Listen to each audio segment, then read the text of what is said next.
just gonna pause for comment from Waz.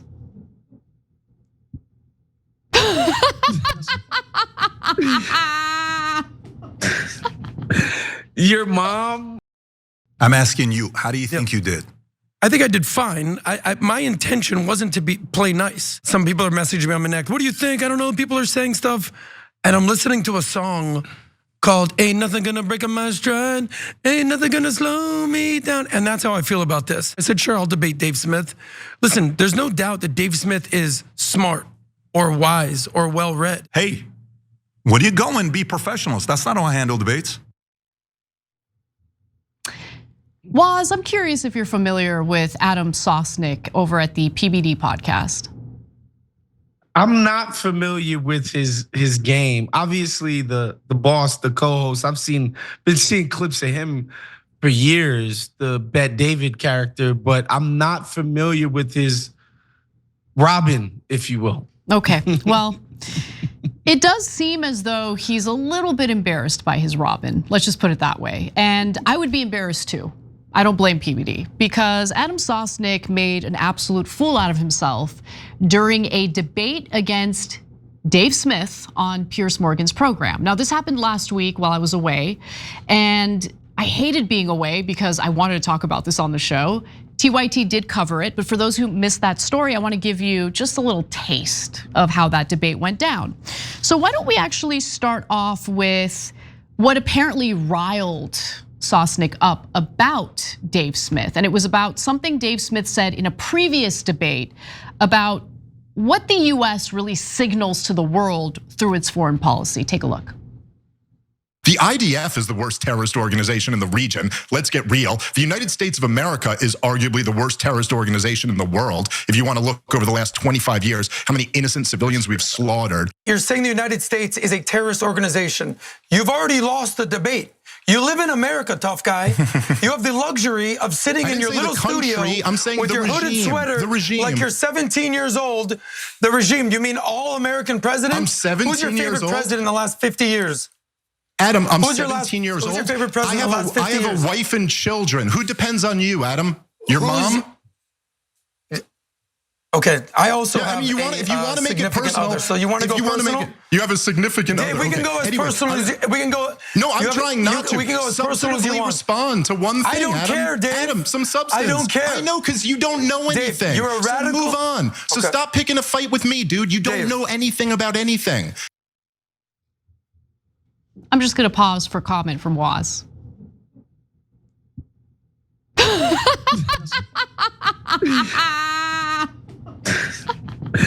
Your mom, it's juvenile, but it it's works so good. for me. It's every so good. time. It's so good. Work for me every single time. He said, who depends on you? Your mom?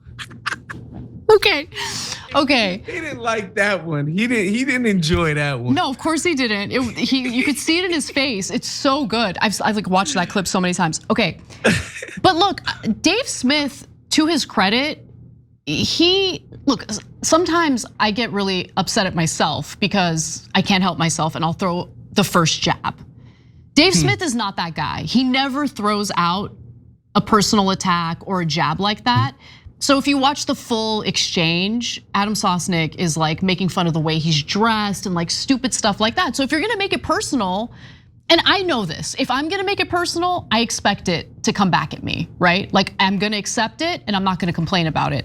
In this case though, Adam's like, oh, you're making it personal, you made it personal first. So yeah, you should expect that. I mean, typical Israeli, right? But later, Dave Smith, in this exchange with Sosnick, decided to explain why he considers the United States, a country that carries out terror. Let's watch. What I made the point, and I've made this point a million times on your show, Piers. I was saying when people come on and say Iran is the biggest state sponsor of terrorism, well, just give me an objective definition of what terrorism means, and then let's apply that standard universally. And if you're gonna sit here and say, look, America has given billions, tens of billions of dollars to the IDF in the last few years. We've also, by the way, given a lot of weapons and money here. Your first guest on this show there, the head of the Obama deep state, was using Al-Qaeda, bin Ladenite head choppers on the ground in Libya and in Syria. And yes, Adam, I would also consider it when our politicians lie us into wars that slaughter millions of innocent people and in many cases target those innocent people. I consider that terrorism as well. I mean, here's the thing. When you get an argument like that and you have no idea, like you are way past your depth, like you have no idea what you're even talking about, and I'm talking about Adam in this case, how do you even respond to what Dave just said? Because Dave relies on irrefutable facts to make his arguments. He relies on history. He's a guy who seems pretty obsessed with reading about history. He's very well read. I might disagree with him. I mean, he's a libertarian. I disagree with him on economic policy. There's no question about it. But on foreign policy, he is very good. And it's because he's well read and he actually cares about this issue. He's very passionate about it. Adam Sosnick, I don't know what he's an expert in, but it's definitely not foreign policy. I've debated him on a few different occasions, and it's like debating with a wall that has props and will insult you. You know what I'm saying? Yeah, I mean, it's just the guy is clearly out of his depth. And again, if we just apply, that's what I love about what Dave said. If we apply the definition of terrorism equally and without bias, then there's no way you can't add the United States in the category of states who have sponsored terrorism. I brought it up on previous episodes, but folks should really look into the Contras in Nicaragua. Yes, yep. Like, you want to talk about, like, these guys were doing public hangings, public executions. They killed priests and nuns, like at orphanages. Like this, we're talking about terrorists. There's no doubt about it. And we were so freaking gung-ho about arming these guys. We sold guns to the people in Iran, to the mullahs in Iran. We were selling crack cocaine in South Central LA to fund the weapons we were giving the Contras. That's what we were doing. That's what we were doing. Yeah. Actual terrorists. The freaking guy who's running Syria now, that the ultimate boogeyman in the history of life, according to the State Department in Israel, Bashar al-Assad, is literally a former Al-Qaeda leader. Like, I'm not making this up. This guy literally is Al-Qaeda. Yeah, yes, that's exactly right. He was trying to kill our soldiers in Iraq. Literally. And he was welcomed. Trump rolled out the red carpet. Al-Jilani, for him to come visit. David Petraeus was like, yo, I remember we hooped together. They played basketball together. Like, dude, like, we gotta stop with this. This, like, whenever I keep hearing this, Iran is the biggest state sponsor. It's like, by what definition? All right, you want to call the Houthis and Hezbollah terrorists. I don't call Hezbollah terrorists. I think that's it, exactly 100%. But I'm like, okay, and you can point out to anything that they've done. They probably committed some atrocities. I would never take that away from them. Apply that same standard to us, to Israel, to Saudi. What these guys were doing in Yemen. I mean, good God Almighty! You want to talk about indiscriminate bombing campaigns, like, and we were sponsoring that. That's exactly right. That's exactly right. Dave Smith is like it's not even. It's incontrovertible. Like, you can't even come up with an argument against the truth here. If you can just say, well, wouldn't we do it because we're the good guys? All right, you sound like an idiot, but you have to actually caveat that statement by saying, well, we're good guys. If you just apply the logic and the standard, indiscriminately killing civilians for political gain or for a political cause, come on, guys, be serious. So even though, I mean, look, obviously it's difficult to debate a guy who knows what he's talking about when you know nothing. And so lucky for Adam Sosnick, he had a few tricks up his sleeves. Now, there are two things that he loves to do. Number one, use props to distract. He's thrown a tampon at me in the middle of a debate before. That's the kind of guy he is. Didn't distract me, by the way. But he also likes to, deflect, distract by pointing to other things that aren't even related to the discussion or debate at hand. And so he did that in the next clip I'm gonna show you, and then we're gonna give you the update, how PBD responded to all of this. Take a look. Because this is where I lost respect for you as a debater. Because I was like, oh, this guy Dave, he actually knows some stuff. He's doing his thing. And then you showed up on Coleman Hughes' podcast. Pierce, do you know who Coleman Hughes is? I do. He's been on the show. I've been on the show with him. Perfect. That's this guy right here, just in case, if the camera doesn't see. But what is the point you're making? The new kid beat the crap out of the bully. And here's what happened with Dave. He's out there just doing his little podcast thing, debating, like you said, Ben Shapiro, 19-year-olds. And then all of a sudden, this whole conversation about Wesley Clark, and I saw him on your podcast about a week ago, Pierce, and this memo, here you go, Dave. Remember this memo from Wesley Clark that you used to cite everything? This is adorable. That you used to cite, yeah. That is adorable because your whole when do I get to foundation is respond? based on some memo. Well, I'm sorry, Your whole I'm not foundation quite is sure based on some memo. Adam, I'm not quite sure what is the point you're making. The point is this: Dave has zero credibility at this point.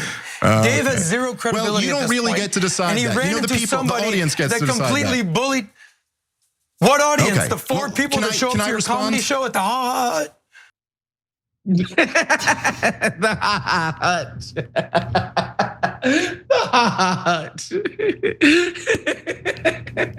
He's such a dork. Oh my goodness, the Ha Ha Hut. No, the Lord audience have that's mercy. watching right now, and massive audience that watches Dave's show, and people like us who are watching this debate and analyzing it and laughing at you. Those are the people who are gonna decide. To be honest, Anna, the only credible way to defend any of this is just a literal, just might is right. Whoever's stronger should subjugate the weak, and that's what we do, and that's what makes it right. There's no real defending it. Yeah. There's no actual defending it at this point. Yep. It doesn't exist. Even Bill Maher, who's like, man, it was so funny. He's complaining on his show, and he's like, the Democratic Party, it's like a litmus test to not be down with Israel. Good. And the next sentence out of his mouth, he said, this is where Jews are at with the Democratic Party right now. Okay. I was like, wow, man. Okay, listen. Wow. By the way, polling indicates that the majority of American Jews not down with the war against Don't mess Iran. with this. Yeah, so please don't lump in all Jewish people with the Zionist people who can't get enough, war and what money for Israel, war for Israel, everything for Israel. Bill Maher is actually a really bad guy. He's a really bad guy because he doesn't care. Here's the argument he made when I was on his show. Oh yeah, where in the Middle East can you wear that dress? I mean, I could have worn it in Beirut, that's being bombed right now by the Israelis. There are plenty of places where I can wear a dress in the Middle East and not worry about theocratic rule coming after me. He wanted me to basically say, oh, Tel Aviv, I would feel safest in Israel. I would not feel safe in Israel. Are you kidding me? I get the most threats from Israel about killing me. I get photos of weapons from the IDF talking about how they're gonna use them on me. They're the most bloodthirsty people I've ever had the displeasure of having to experience any interaction with. So no, I would never step foot in Israel. I wouldn't, never. I have no interest in it whatsoever.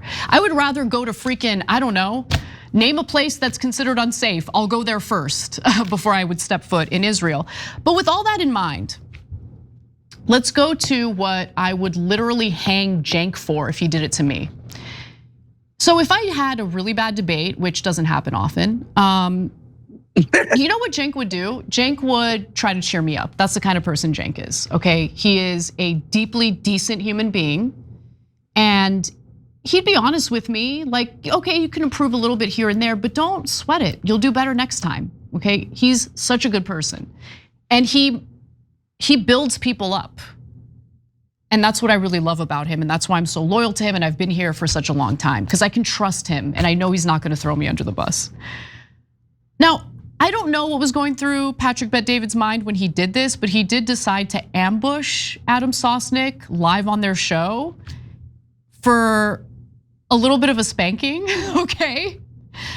And it was amazing. So I can't show you the whole thing, it was 18 minutes long, but here is the highlight. What is your impression on how you did on the debate with Dave Smith? Well, despite what you think, I haven't listened or watched any of the internet comments. Zero. I don't go onto Twitter. I don't check the comments. It's just not something that I do. Some people are messaging me on my neck. What do you think? I don't know. People are saying stuff, and I'm listening to a song called "Ain't Nothing Gonna Break My Stride, Ain't Nothing Gonna Slow Me Down," and that's how I feel about this. I didn't see you making arguments on Dave Smith, and the reason why I'm doing this with you openly, and I'm talking to you openly with you, is there's an element of also representing where you're coming from, where the expectation is, hey, when you go and be professionals, that's not how I handle debates. I don't handle debates that way. That's not my MO. So if you're close to me and you're handling it that way, that is not my style. I don't do stuff like that. And Dave and I don't even agree on some of these issues. If my private feedback that I'm giving doesn't land, and it feels like you have immunity to go run around and say whatever you want and keep saying, I don't give a what people say, I do.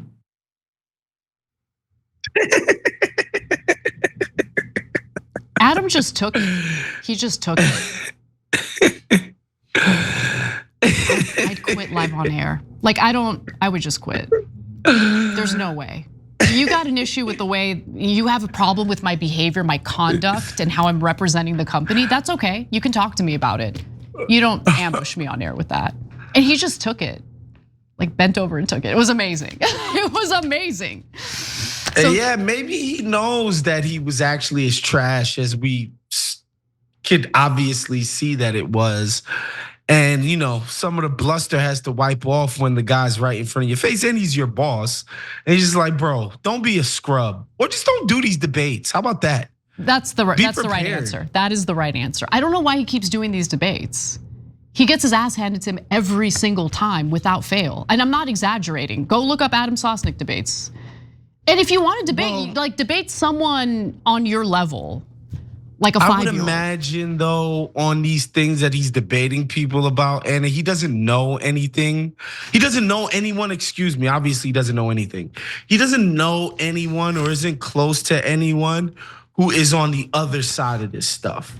So when he leaves those spaces, he's not talking to any other people. I have Jewish friends who are on the, not necessarily oh, let's blow Gaza to smithereens, but they're like, well, we kind of do need our state to be Jewish. I don't agree with them. And they might be like, man, it's hard for you to understand. And my parents and grandparents and blah, blah, blah, blah, blah. Okay, cool. I know people who have that opinion. Obviously, they know where I'm at. Where do they live? I know people. Where do they live? In America. Oh, do they feel unsafe? No, they don't. Oh, okay. Hell no, not in the goddamn Valley or Beverly Hills or the Upper or West anywhere Side in the United States of Manhattan really. Or Boca Raton. I mean, goddamn, it's not unsafe. Yeah, but they need the Jewish state. They need it. Yeah, got it. I mean, I don't think that they would say that they themselves need it, but the people over there do. Why? The people over there, you mean the people who moved there from Brooklyn and Eastern Europe? They need it?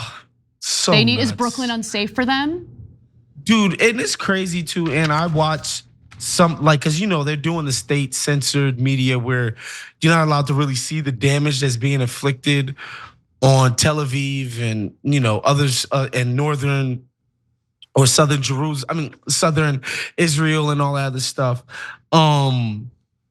Or northern Israel, yeah, from Hezbollah. Hezbollah's been attacking, yeah. Yes, but man, the stuff that you do see and the sirens going on, seems pretty unsafe, no? Why would anybody want this? I wouldn't want to live there.